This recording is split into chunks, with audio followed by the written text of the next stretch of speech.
Welcome to Forte Catholic Radio. This is your host, Taylor Schroll, recording in the Red Sea Radio studios on a beautiful day in College Station, Texas. Happy Easter, friends. We did it. He's risen. We didn't do anything. He did all the work, but we made it through the amazing weekend that is the Triduum. Congratulations. So here's how I want to start today's show. I want to start by giving you the greatest Easter memes, tweets, the social media report from the greatest things that I saw over the weekend about Easter. To preface all this, I want to just kind of give you where my headspace was at throughout the Triduum. I knew on Holy Saturday, I sent out a Instagram. You can follow me at Taylor Schroll, Schroll, on all the social medias, whatever. So I knew it was coming with it being April Fool's on Easter. I said, okay, guys, prepare yourself for some really bad jokes. So I made a meme or a meme, if you're a Hispanic grandma.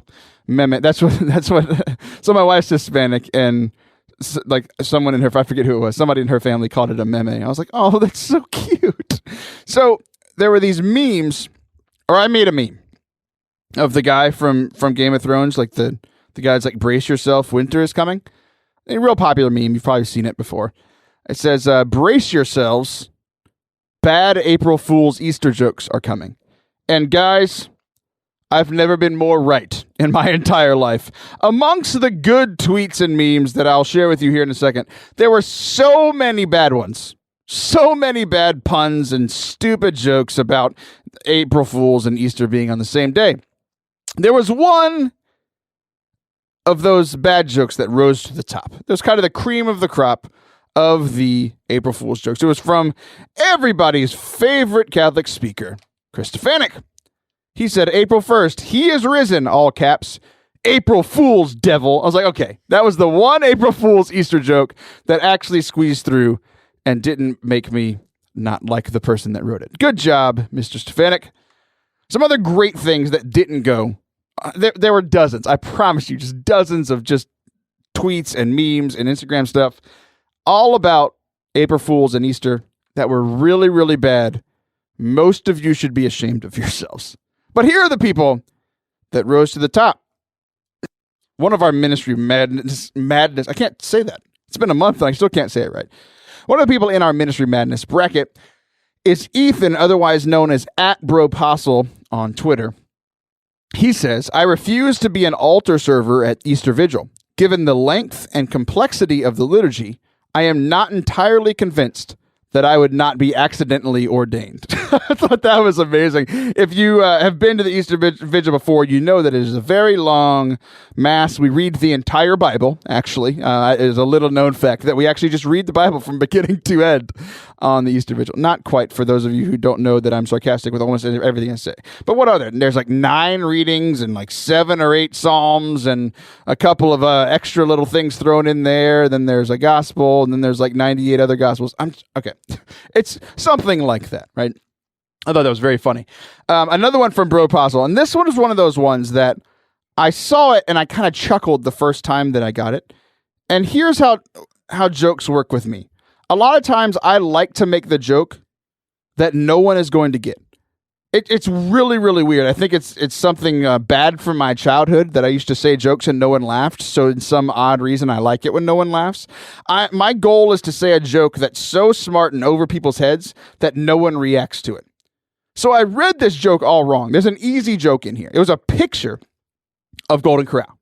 Everybody knows what Golden Corral is, right? The buffet place. So Bro Apostle posted that on Good Friday. And it said, my face I did not shield from buffets and spitting. So here's where I thought the joke was going. You know those little like breath shields and like spit shields that they have when you go to Golden Corral so you don't spit on the food? So I was like, oh, like he's going on the, like, there's shields from spitting. Like, that's a funny joke. And I chuckled at it. And then when I was going back doing show prep and I went back and looked at all the tweets that I liked, I came back across this one. I was like, that's funny. And I read it again. And I was like, wait. Buffets and buffet are the same word.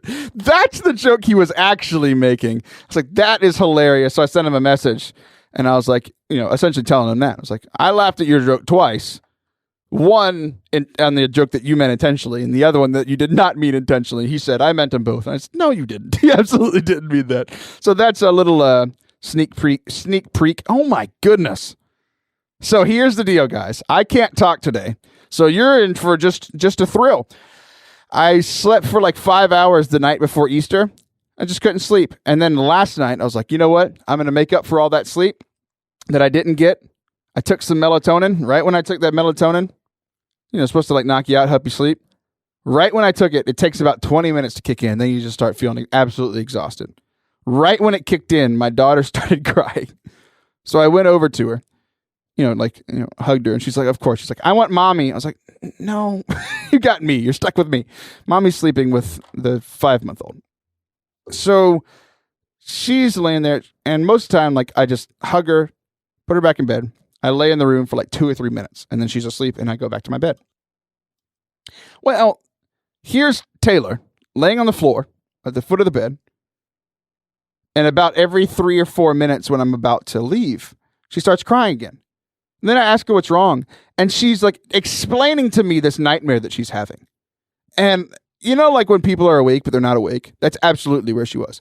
She kept like pointing at the wall. There's nothing on the wall. And she's like, the unicorn is going to get me. I'm like, oh my goodness. And like completely in a stupor from this melatonin that I took. And then I fight with it for like 25 minutes. Every 3 to 4 minutes, she wakes up again, starts crying, explains to me another detail that I can't understand of the nightmare. And then finally, I'm like, you just want to come sleep with daddy? So we go sleep in the guest room, and she just punches me all night. I am exhausted. I got 1 night's sleep over the course of the last 3 nights. So you're welcome, world. All right. Here's the next one. It's from @PelicanMemes or Memes. It says, the boy whose name is above all names is back in town. I thought that was a good plan. The boy is back in town. The boys are back in town. The boys whose name is above all names is back in town. That was good. Here's one for the young cats. Any Drake fans out there? Anybody like Drake? Oh, good. I can't hear you. This is a radio. So here's the deal. It was a picture of the empty tomb. It's kind of hard to... This one isn't a play on words. It's more of a picture thing. There's a picture of the empty tomb. You got that image in your head? The only words across it, 2 words, God's plan. I was like, that's awesome. Referencing the very popular new Drake song with the same title, essentially saying that the resurrection was God's plan. I thought that was very cute. That was from @Cathlete4Christ. Our good friend Bob Rice, who's coming into town this week. We love Bob. He's our favorite leprechaun. He said on Easter, hallelujah, I'm back on Twitter. Did you miss me? Not that I gave it up for Lent or anything. Like, he just doesn't tweet often. So like everybody, a ton of people gave up Twitter or social media for Lent. And then the rest of us had a blast while they were gone. And then Bob was kind of poking fun at that. I thought that was hilarious. And then here was one. You got to kind of play with this one. There's a lot going on here. So Justin Timberlake did the Super Bowl halftime show this last year. So kind of came back into the good old pop culture, brought back an old classic called I'm Bringing Sexy Back, right? That was one of his hit songs. So that you have to know that for this joke. So it says, Jesus walking out of the tomb on the first resurrection Sunday. He walks out of the tomb singing, I'm bringing hallelujah back. Yeah, yeah. And then Satan sees this, says his glasses fall off. And then Jesus walks away. Catch you later, nerd. I'm just like, that was such a random joke. And I pictured all of it happening perfectly. And man, we get, obviously, like, we know Jesus' first words that are recorded in Scripture after the resurrection. I like to think that this tweet was inspired by the Lord and that Jesus' first words were, I'm bringing hallelujah back. And then there's a background singer. Yeah, yeah, yeah. That's how I like to picture it. You can believe what you want, but that's what I'm going to stick with. There's another one from @HellMickeyMouse. Okay, that sounds weird when I say it out loud. It's like not Mickey from Hell. Like that's her last name, Hell Mickey. 1 L. Hell Mickey. Okay. Hell Mickey Mouse. It still sounds weird when I say it out loud. Bless me, Twitter, for I have sinned.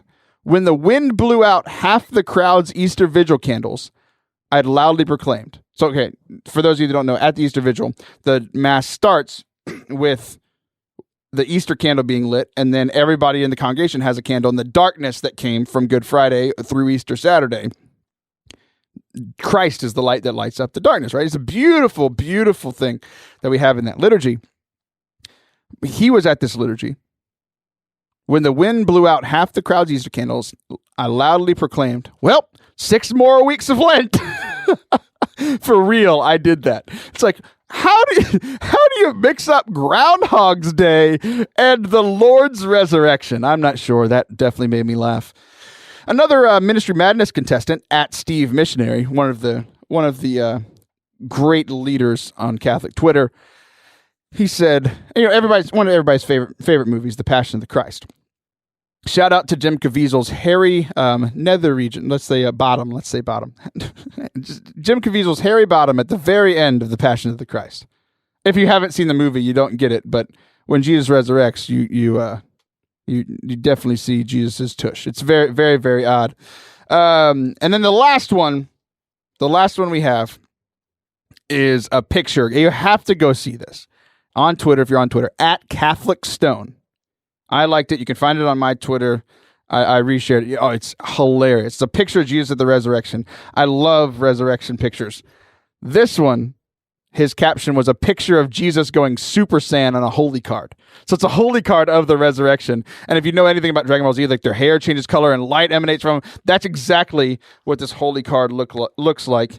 And it was absolutely hilarious. So here's the deal. That's how we started the show. How we're going to continue the show is we're going to, throughout the show, reveal the winners of this year's Ministry Madness bracket. Voting ended Tuesday at 4 p.m., right before we recorded the show. We have the winners ready for you. So here's how we're going to start. We're going to reveal this by revealing who won each individual matchup in the round of 64. And then we're going to skip and just count down from the top 10 to tell you who won overall. So I'm just going to run through a few of these. You can find all of the final results at ministrymadness.com. So in our first matchup, Bear Wozniak beat Father Jim Churn by 40 votes. Oh, by the way, before we even get into this, I just want to say thank you. We almost to the number doubled the amount of votes and people who voted from last year. We had a lot of fun with it. A lot of you guys shared it on social media. Thank you for that. We had a blast. The guys over the Battle of the Catholic Man Show, Adam Minahan, defeated David Niles by a good 40-something points, 39 points. Congratulations, Adam. You are moving on. Trent Horn beat out John Leonetti in a surprise victory. Surprise. The underdog, Father Dave Dwyer, beat Patrick Coffin by 50 points. Patrick makes fun of me because I don't like fedoras. So I like to feel like this is payback. So sorry, Patrick. The Frank Fryer, in another upset, defeated Dr. Taylor Marshall. Congratulations to the Frank Fryer. He is moving on. In one of our closest matchups, College Station's favorite, Father Ryan Higdon, 4 votes. 4 votes. He defeated Luke, last name redacted, Carey. Congratulations, Father Ryan. You are moving on. In the battle of the guys from the Crunch podcast, Ethan, I don't know how to say your last name, dude. At Bropostle defeated at Catholic Pat. Ethan, you have bragging rights forever now. Chuck Fulkerson, who came on the show from the Salt and Light podcast, defeated another guy who came on the show, Doug Took. Sorry, Doug. Doug's coming to Austin tomorrow, and I can't go see him. I'm very sad. I'm very busy. Kurt Tomasevich, who we had on the show a few weeks ago, who is a multiple-time Olympic medalist, came in as one of the favorites, and definitely pulled through this one. Won by about 100 votes. Congratulations, Kurt. And sorry, Thad. I think Thad listens to the show. He's been on the show a couple times. I'm sorry. I had to put somebody against Kurt. My bad, buddy. This was a fun battle. So in the Catholic Creatives community, the guys that created it were Anthony and Marcelino D'Ambrosio. We've had Anthony on the show, and we got into it on the Catholic Creatives Facebook group, and Anthony just barely defeated his brother. And even his brother was like, dude, Anthony should totally win. He was in boxing in high school. He ran like the boxing club. I was like, don't tell people that. You're going to lose. But it was actually weird. I shared it yesterday, and Marcelino actually almost came back. He was losing by a lot, but Anthony pulled it away. Our good friend Everett Fritz, who was on the show a couple weeks ago, is going to be on it again in a few more weeks. He's very angry with me. So I took him out for tacos and a margarita the other day because he got smashed by Eduardo Verostegui. Sorry, Everett. My bad. Brian Greenfield defeated Steve the Missionary, but Steve, you're still winning on Twitter. Don't worry.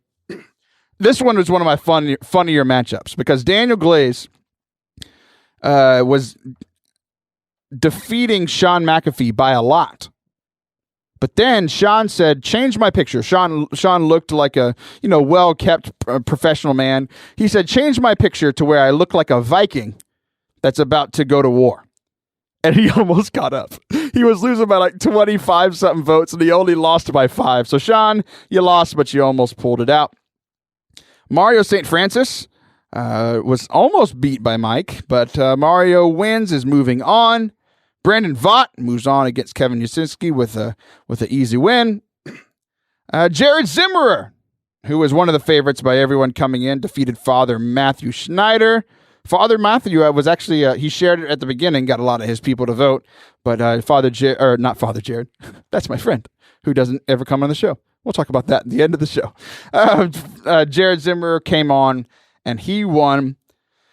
In the closest matchup that shouldn't have been close, Carlos C26, who's a Catholic rapper, literally used to be in a gang, was up against, I don't know how old you are, Dr. Peter Kreeft, but you're fairly old.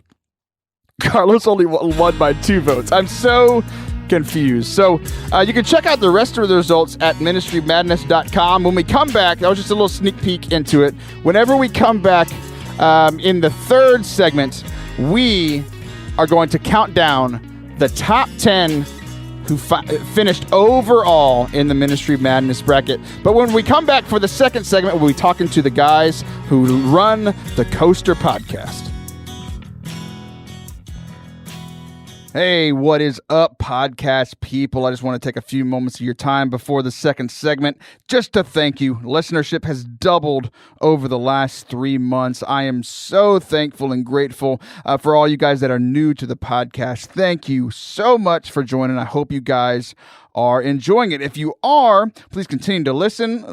Subscribe to it in iTunes or wherever you are listening to your podcast to have it delivered right to you every week. And if you could do me a huge favor, one, rate and review the show in iTunes or wherever you're listening to it. It takes less than 60 seconds. Go review the show. It really helps for viewership and for more people to find the show. Second, if you could, share this with your friends. When you see the show posted on Twitter or Instagram, share it with your friends, people that you think might benefit from it or really enjoy it. Also, if you go to the website, if you are a new listener, go to fortecatholic.com. You can see the top 10 most listened to podcast episodes. That'd be a great place to start and to catch up. All right, guys, enjoy the second segment with the guys from the Coaster Podcast.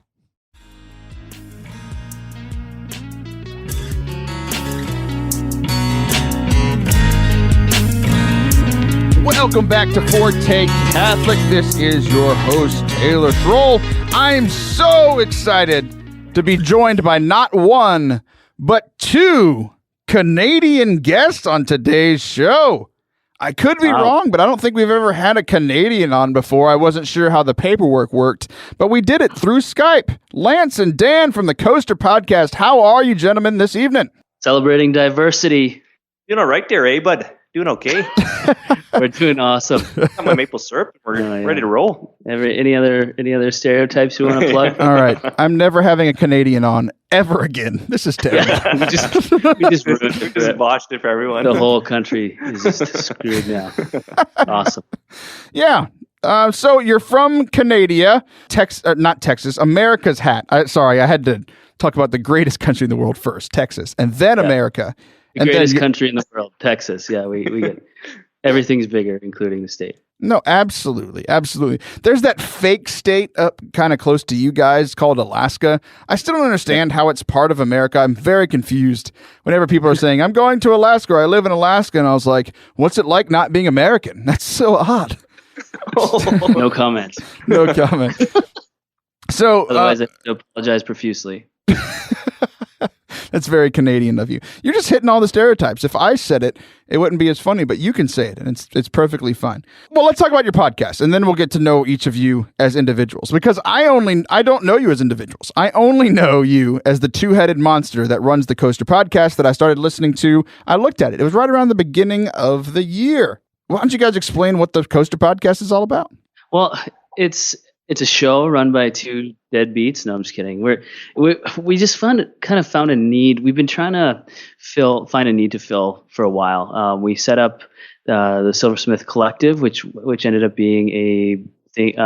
15 bloggers that contributed to it, and then we tried dabbling in videos, and we tried having like a 3-pronged approach where it was blogging, and then videos, and then a podcast. And we went through. This is our second podcast kind of idea, and it's sticking. So we wanted it to be. It's a podcast that just happens to be Catholic, kind of really chill. We're not here to, slam anybody in the face with a Bible or a catechism, but we're going to talk about our faith and not be shy about it, and we're not going to compromise about it or any of our values. But we're also not going to shy away from having fun and trying to be. If we're the first Catholics that people run into, then hopefully they'll have a good time and a good experience. And with that as well, too, like for us, we thought a need for people of our age, too, that, when you go listen to Catholic radios, you didn't find shows that were like kind of directed in our sort of age group. They were very theological, or very specific, but didn't really connect with us. So sometimes it was like too much Catholic, where you're like, I'm just gonna step away for a second here, or it was like way too corny, and then you're like, well, now where am I? Like, where am I in this world? Yeah. So we thought, well, let's just be two random millennial kids and just have a show and talk about day-to-day stuff. Like if we want to talk about cars and trucks, and then go over to adventuring, and then talk about food, who cares? But as long as we are open about our faith as well, anyone can connect with that. Almost like blogging, but podcasting. So it's almost like blogging, except you don't write anything. It's awesome. Yeah. It's so good. Thank God. I can run my mouth. Yeah. So you were comparing and contrasting, and there's obviously, like, within Catholic radio, there's different target audiences. And I think you guys are absolutely right. Like, the target audience for so long has been older people, and like I get it, because a lot of older people have money and they fund shows, and that's how things continue to go. And it's good things. We're very happy for those people. But me being a millennial as well, I could totally identify with you guys that, like, I mean, that's why I started this show as well. I was like, okay, there is a time and a place, even for me, to listen to that catechetical material or the apologetics material. But at the same time, like, I can't listen to that all the time. That's only a part of what I enjoy about the faith. Like, I like being entertained. I love Lino Rulli, the Catholic guy. Like, he's one of the big reasons why I got into Catholic media, because he was able to make it, kind of like you guys are trying to do, what I'm trying to do, be entertaining, and then also bring the faith as well. So I'm glad you guys are doing it. I have enjoyed your show quite a bit. So let's get to know each of you as individuals. So here in America, we say Lance. I've been actually practicing to see if I can pronounce your name like you pronounce it. Because it's not like an O, Lance, but it's not Lance. It's Lance. Lance. What am I, a foreign exchange student? Like, what? Yeah, I'm just trying to make you feel comfortable here on the airwaves of America. I don't know. Lance.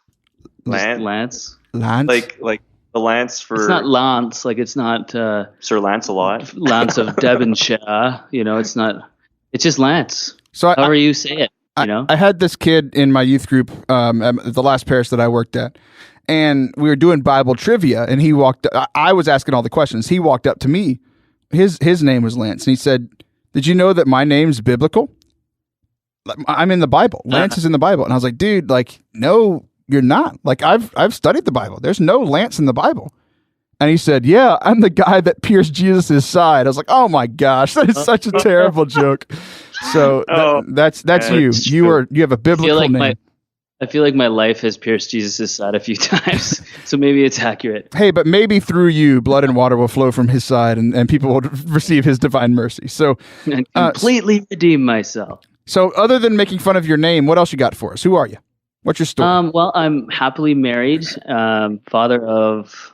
Well, from what I believe, father of two. We have a son who's 2, and we have another baby on the way. And I'm a teacher. I just kind of got into the teaching profession. My past career was in the automotive industry. I went like a hot rod technical automotive school down in Wyoming, actually, for a year in 2005. That's America. Good for you. That is America, and everyone called it Canada as well. And I was the only guy there, so that was pretty sweet. A lot of attention. Everyone asked me, so weed's pretty much legal there, right? Do you have a dog sled? Like, all these classic things. Yeah, because those two questions go together. What? Well, yeah, exactly. Well, exactly. But they did, apparently. So I had to field those questions. I have a youth ministry background. I served as a parish youth minister in a unique model where there's funding from the school board and both parishes in the school, but I was serving 3 parishes and 5 schools, so it was a lot. And then after that, I went into education. My wife's a teacher as well, and so let's go summers. And that's about it. I'm diagnosed ADHD, which makes my life really fun, and it gives us good show material, I guess. Born and raised Catholic, also reverted, had some time away, and but the whole time God was just like poking my shoulder. But other than that, I like cars. That's about it. What's your favorite thing about Canada? Being a parent, the health care is nice. Good old free health care. We don't need to get into that, but I don't know. It's just pretty chill up here, man. Not saying it's not chill in the States, because I have a lot of good American friends that are just really chill. But it's I just chill like here. It's very cold there. That's a big difference. That's what I meant, actually. No, I'm just kidding. But I don't like the winters.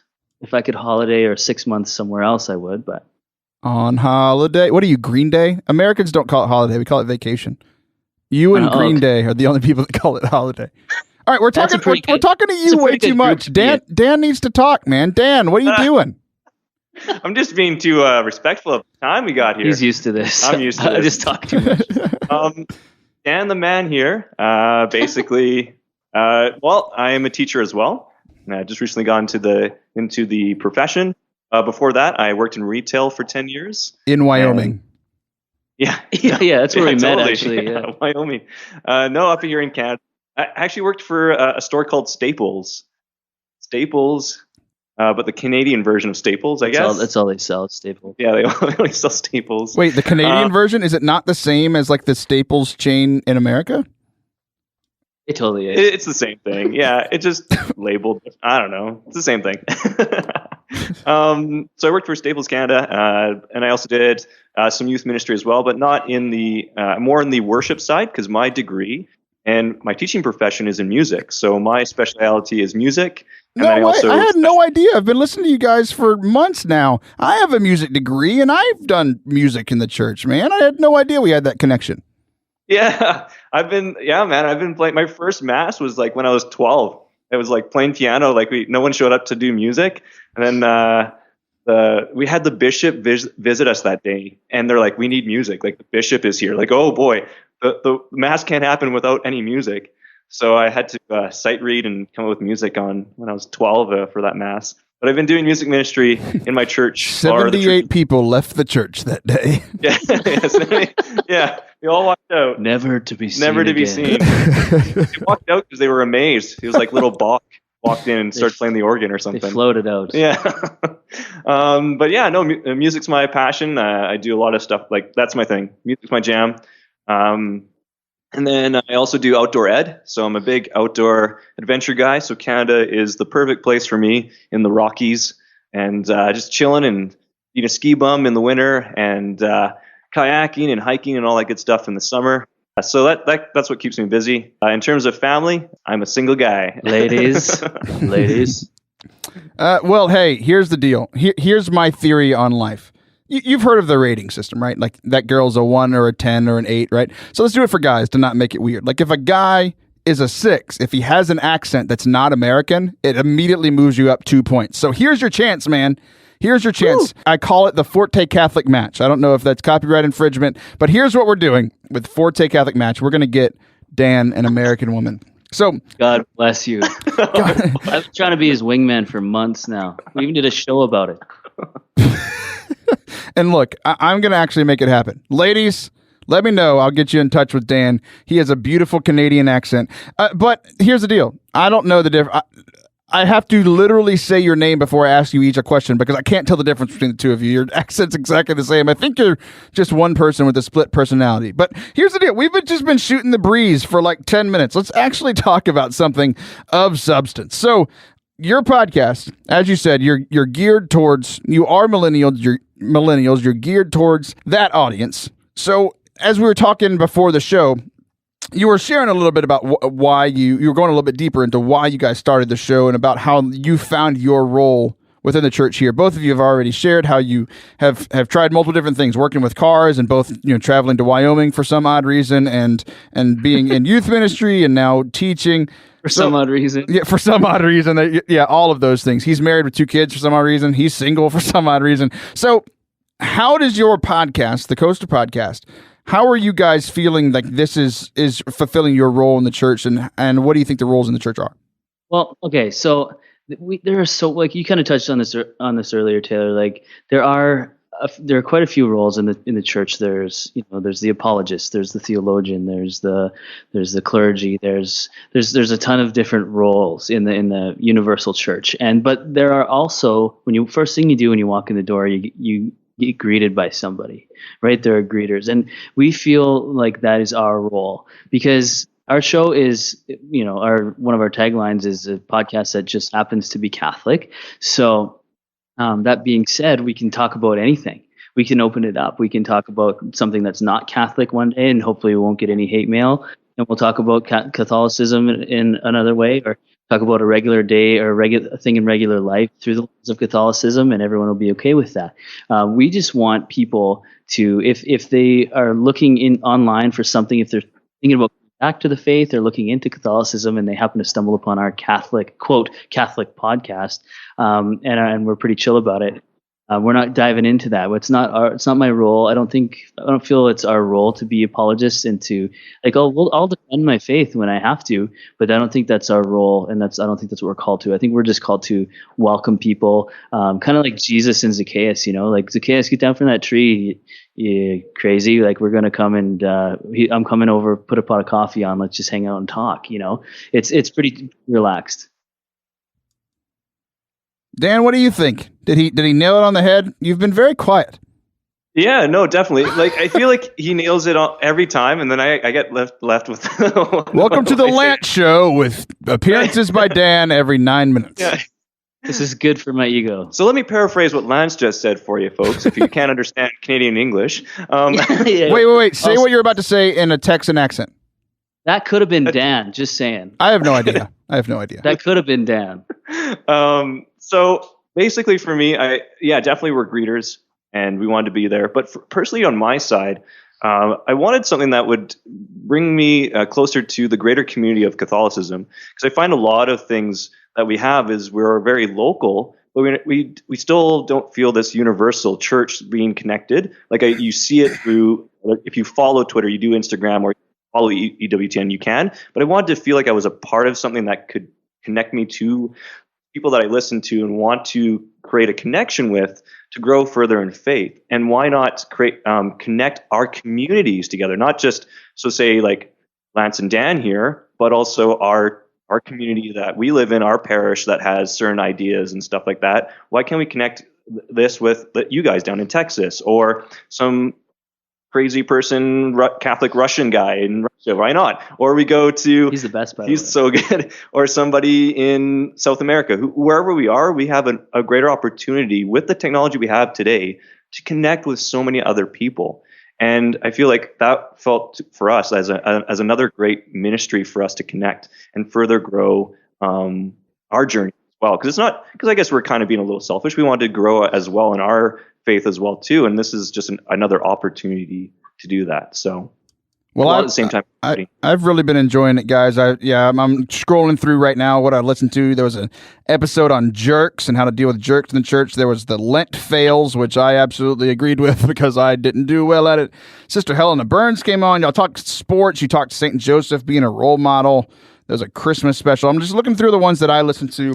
It's fantastic stuff. I'm glad you guys were able to come on to the show and talk a little bit about it. My final question before we have to go, are there any other good Catholic Canadian podcasts, or are y'all the best? No, there's Canuck Catholic or Catholic Canuck. Celeste, she's awesome. We interviewed her a couple episodes ago, so gotcha.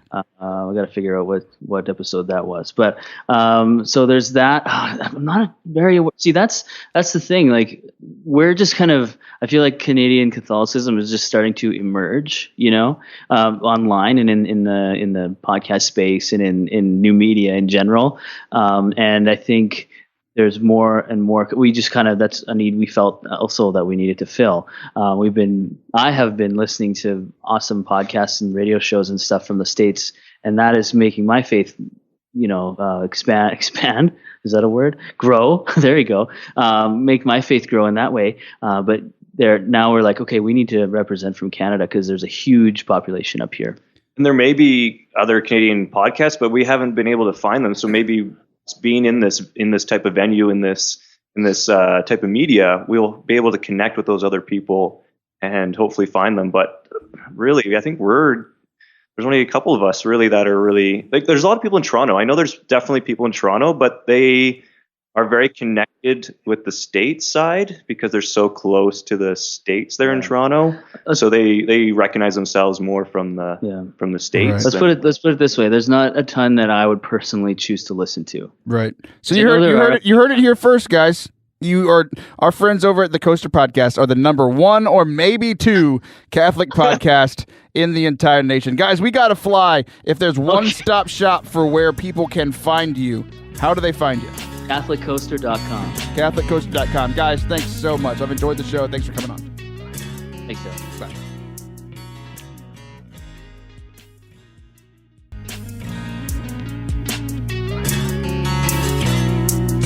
All right, friends, we are back into Forte Catholic. I am your host, Taylor Schroll. And now we come to the moment many of you have been waiting for. I'm really excited about this. We've got the results from the Ministry Madness bracket. Final results are being given out in just about 2 minutes. Before we go to that, I want to ask our 2 lovely producers here in the studio today who they thought their top 5 will be. We will be counting down the actual top 10 here in just a couple minutes. But I want to see where they stand. They've been along with the road with the whole process. So, Sam, let's go with you. Who do you think would be your number 5? Let's go work down. Kurt Tomasevich. That is a good guess. Very close to where he actually finished. Immaculée is your 4th. You told me that. I did. Who's your 3rd? Carlo Broussard, everybody's favorite Cajun Catholic. Who's your 2nd? Bear Wozniak. They're fighting a bear? That doesn't seem fair. Will I keep rhyming? We'll see in timing. Nope. Okay. And your number 1? Jared Zimmerer. Okay. Mackenzie. Yes. Who is your number 5? I picked Allie Hoffman. Mm-hmm. Surprisingly, really not that far off. Okay. Yes. Allie had a big surge yesterday whenever she shared it on Facebook. She said she didn't know she was in it. I tagged her in it a month ago and this thing started. I knew nothing about it. And then she was like, so one of our mutual friends commented on it. Apparently you've been in a fight for your life for the last month and no one told you. So she shared it yesterday and got herself some votes. So number 3, who do you got at number 3? You skipped my 4. Oh, did I skip your 4? Yeah. I did. My 4 is Bob. Bob who? I just want to hear you say it. Just try. Lesnevsky. There you go. Not too far off. All right. What number are we on? I'm not sure now. 3 now. 3 now. As 3 now. Jared. 3 now. This is what dreams are made of. Yes, Jared, you got it number 3. Who's And your number 2? Kurt Kurt, the Olympian. And number 1, Bear Wozniak. a bear. A bear. The ring bear. Okay. Yes. So here we go. We're going to count down now. Let's see. Sam, can you get us some music? Let's use our Forte 5 music under our little countdown here. Make it sound a little profesh. Okay. Here we go. Coming in at number 10, the 6'9" man himself, Steven Bosco Beats Aguino from New York City. Gets 10th place in our Ministry Madness bracket. In 9th place, we've got Anna Glaze, she got 3rd place in the women's bracket, 9th place overall from That Catholic Couple on YouTube. Fun sidebar, her husband got 14th, so she wins. They both did very well, but Anna did better. In 8th place, Padre Ryan Higdon pulls into the top 10. He made the Elite 8. Congratulations to Father Ryan. Number 7, Mackenzie, I'm going to let you say this one. It's Bob who? Bob who? Who is it? Bob Lesniewski. That was right. It would have been funny if you weren't muted. Okay. Ali Hoffman pulls in at number 5. So Mackenzie, you were exactly on the nose. Ali got 5th place. Number 4, Immaculate Ilibagiza, 4th place, made it into the Final Four, won the women's bracket. Sam got that one exactly right. Coming in at number 3, the oldest person in the top 10, Mr. Bear Wozniak. Congratulations, sir. You got the bronze medal. 3rd place. In 2nd place, Sam, you were one off. Carlo got 2nd place. Congratulations to Carlo. And like most of you on social media said, as you thought, our winner of the Ministry of Madness bracket for 2018 is the bodybuilder himself, Jared Zimmerer. Congratulations. You have done it, guys. You are awesome. We had over 8,000 votes from over 200 people. So much fun. It was a blast. Thanks for coming along for the ride. How fun was that? We will be back next year. We're already starting to build the list of who are going to be the contestants next year. If you have someone you think would be a good contestant, not a bad one. We don't want any bad ones. If you think there'll be a good contestant, shoot them over my way. You can follow me on Instagram, Twitter, at Taylor Schroll. You can go to fortecatholic.com, send me an email. Whatever you have to do, this is a community thing. It's so much fun. Let's build it and do it together.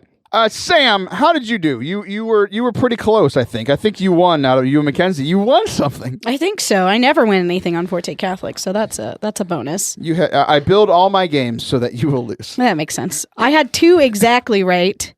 I had 2 switched. I had Bear before Carlo, and it was Carlo before Bear. So yeah, you were only switched 2 and 3. You absolutely win. Mackenzie, you win best pronunciation incorrectly.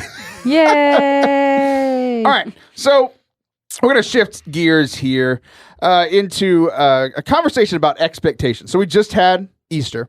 Over the Easter break, not only did I go to Mass, we'll get to that in a second, I promise. It's still a Catholic radio show, but I have to tell this story. Hilarious story. I think it's funny. We'll see what you think. So I play Xbox, right?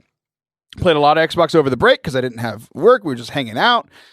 Got to spend some time with some friends. And one of our friends is named Seth.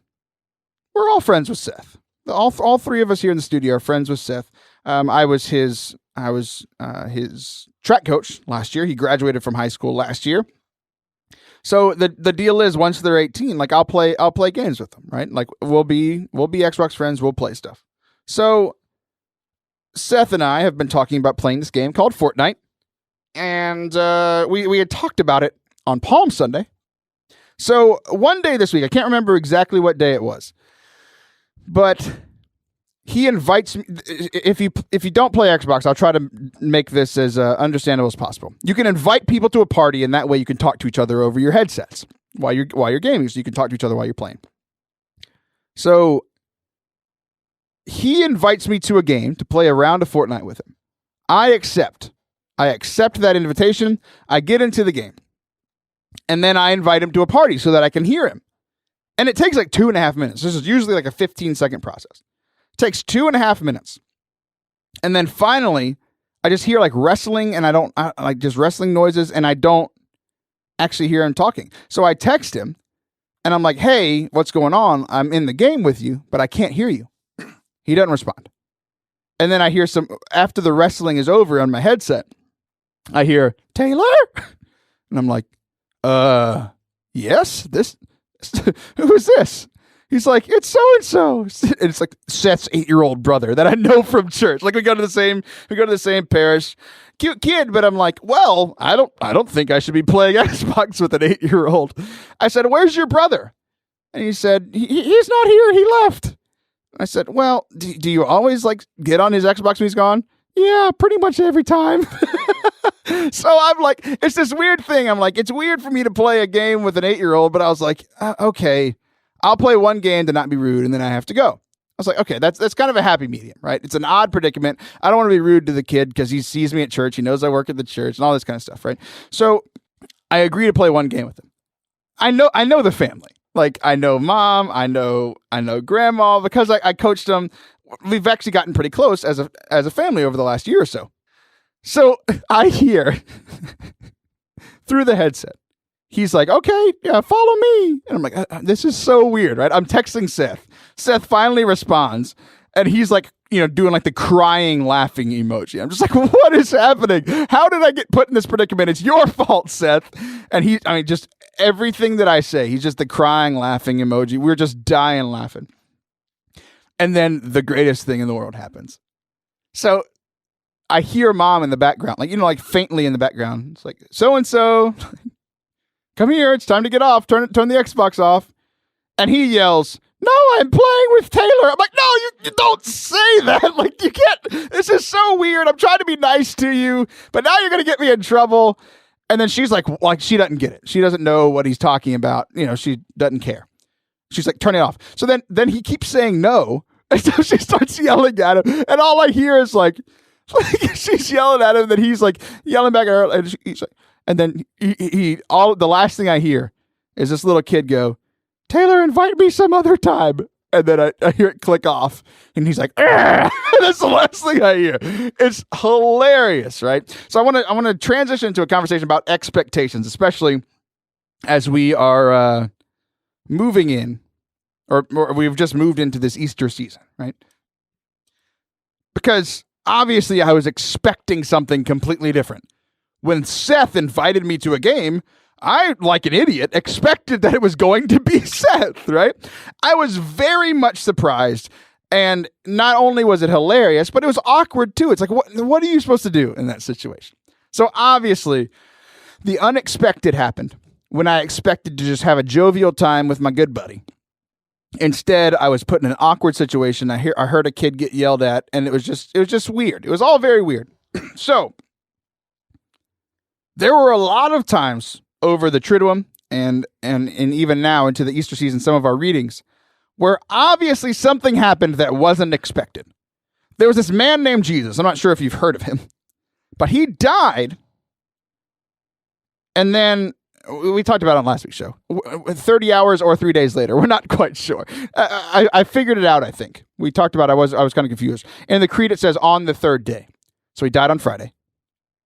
If he rose on Sunday, then that's on the third day. But still that makes sense in the creed. It still doesn't make sense when we celebrate the vigil because it's 30 hours after he died. But whatever. That's beside the point, and that's last week's topic. A dude was dead, and then he was alive again. Obviously, that defies expectations. It's kind of a big deal. It's the thing that our entire faith is based upon. And I've heard multiple stories over this last week and weekend of what happened whenever he rose. So here's one of them. It came from the Gospel on Sunday. They walk up to the tomb, and then the angel says, "Do not be amazed. He is no longer here." Do not be amazed? There was a dead guy. You just told me he's alive again. What do you mean I'm not supposed to be amazed? Of course I'm amazed. There's a guy that was dead that is now alive. And then, obviously, that was not what their expectation was. In Easter's gospel, they also say, they have taken him. I thought that was really interesting as I was sitting in Easter Mass. They get to the tomb, and it's empty.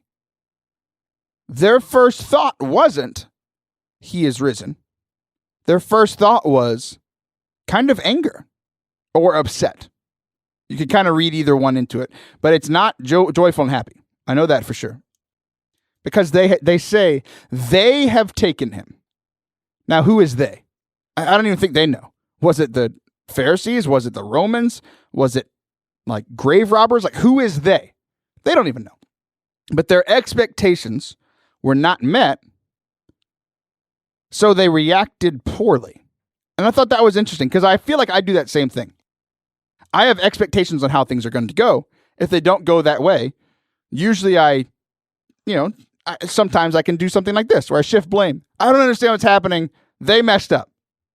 Well, is that actually what happened? No, because what actually happened is the happiest and most joyful thing of all time. Jesus is back. He has risen. But instantly they said they have taken him. And today, as we record this, is Tuesday, and we're still in this Easter season, in the octave of Easter. Essentially, the church celebrates it like it's Easter every day.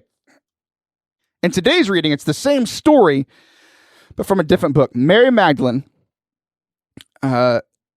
walks up to the tomb, and she sees someone who she thinks is the gardener. And she gets onto the gardener. Where have you put the body? Why have you taken the body? And then the gardener's like, I'm not the gardener. It was Jesus, right? So it was Jesus appearing to her. She thought he was a gardener because obviously she was kind of distraught. Her expectations changed. She thought she was going to come to the tomb and just pray or to weep or mourn, whatever she was going to do. And then all of a sudden, there's this gardener there. She finds out that the tomb is empty. There's nobody there. What have you done with him? And he's like, Mary. And she looks at him and she says, Rabuini, Rabbi, right? She recognizes him whenever he speaks. And it's so interesting because there was this picture that kind of put a whole bow on it for me. I shared it. I think it was from the Steubenville conferences. They email something out every day, and I think it was on Good Friday. And it's from it says, when a train goes through a tunnel and it gets dark, you don't throw away the ticket and jump off. You just sit still and trust the driver. Right. So when there are things in our lives that we don't understand, just like the people that went to the tombs, they weren't expecting this to happen. Something different happened, or things seem dark, like they did for them on that Friday and Saturday when Jesus is gone. How are we going to trust Jesus, the driver?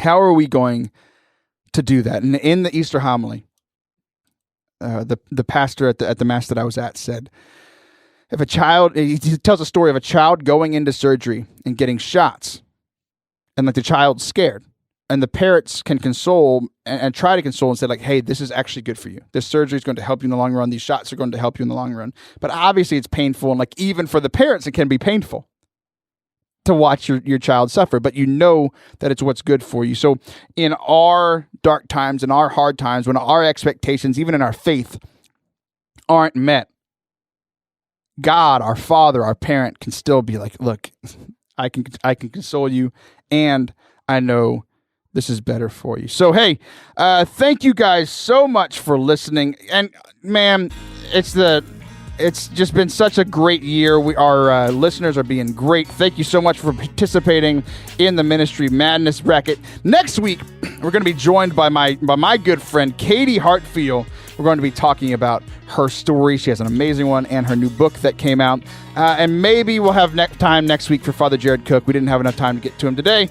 We'll be back then. See ya!